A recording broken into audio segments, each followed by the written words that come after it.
Fibre, protein, calcium से भरपूर मजेदार ये ड्रिंक आप सहरी में बनाएं या फिर इफ्तार में बनाकर पिए। आपकी थकावट, सुस्ती, कमजोरी सब खत्म हो जाएगी। इफ्तारी पर खाने में कुछ मिले ना मिले, लेकिन अगर ये मीठी ठंडी मजेदार ड्रिंक मिल जाए तो आपको रोजेदार दुआएं देंगे। बिस्मिल्लाहिर्रहमानिर्रहीम। तो जी अस्सलाम वालेकुम, उम्मीद करती हूँ आप सब खैरियत से होंगे। आज मैं लाई हूँ आपके लिए रमजान स्पेशल बादाम और खजूर ड्रिंक। तो चले आए बिना टाइम वेस्ट किए ड्रिंक बनाना स्टार्ट करते हैं। तो यहाँ मैंने लिए हैं 15 बादाम। इन्हें हम गर्म पानी में भिगो कर रख देंगे तकरीबन 3 घंटे के लिए। आप चाहें तो आप इसे ओवरनाइट भी भिगो कर रख सकते हैं। मैं बादाम गर्म पानी में इसलिए भिगो रही हूँ ताकि बादाम का छिलका अच्छे से रिमूव हो जाए। अब हम बादाम साइड पर रख देंगे और यहाँ मैंने ली है 6 खजूरें। आप चाहें तो आप खजूर की क्वांटिटी ज्यादा भी कर सकते हैं। सबसे पहले आपने इन खजूरों को अच्छी तरह धो लेना है और इनका जो सख्त छिलका है वो रिमूव करना है। इससे आपको ये आसानी होगी कि आपको शरबत छानना नहीं पड़ेगा।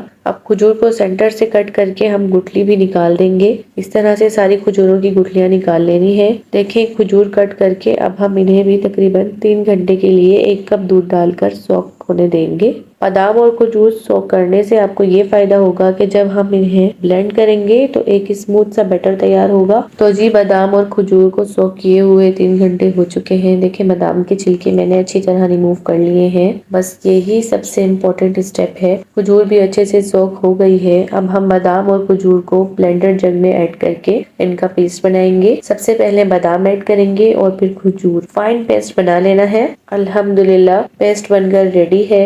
अब आप एक पतीला लें और उसे बिल्कुल लो फ्लेम पर चूल्हे पर रख दें।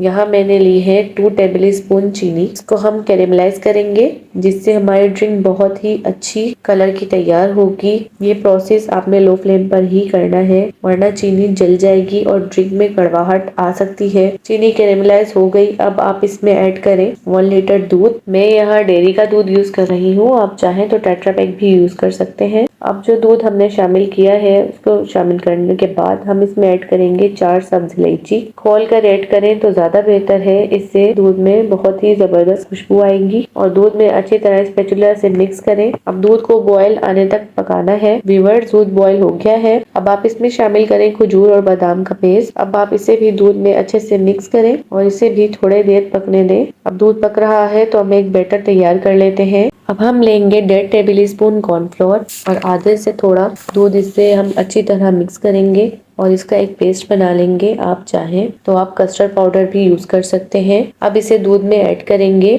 और स्पैचुला की मदद से अच्छी तरह मिक्स कर लेंगे और तब तक पकाएंगे जब तक कि थिक ना हो जाए। कंसिस्टेंसी आप अपने हिसाब से रख सकते हैं क्योंकि कुछ लोगों को ज्यादा थिक ड्रिंक पसंद होती है और कुछ को थोड़ी थिक। कॉर्नफ्लोर डालने के बाद थोड़ी देर दूध पकने के बाद दूध की कंसिस्टेंसी ये है। अब आप चूल्हा बंद करके इसे ठंडा होने के लिए रख दें और इफ्तार के टाइम पिए। आपको मजा ही आ जाएगा। बच्चे बड़े बहुत शौक से ये ड्रिंक पीना पसंद करते हैं। ड्रिंक ठंडी हो गई है और इसकी ये थिक कंसिस्टेंसी है। अब आप इसे फ्रिज में ठंडा होने रख दें या बर्फ डालकर पिए। मेरी फैमिली को ये ड्रिंक बहुत पसंद है। गारंटी से कहती हूँ कि अगर एक बार जिसने गिलास पी लिया तो वो दोबारा जरूर मांगेगा। उम्मीद करती हूँ कि आपको ये ड्रिंक की रेसिपी अच्छी लगी होगी और आप ये जरूर ट्राई करेंगे। अगर आपको मेरी वीडियो अच्छी लगी हो तो मेरी वीडियो को लाइक और चैनल को सब्सक्राइब जरूर करें और बेल आइकन प्रेस करना ना भूलें और मुझे दुआओं में याद रखें। अब मिलेंगे नेक्स्ट वीडियो में। तब तक के लिए अपना बहुत सारा ख्याल रखें। अल्लाह हाफिज।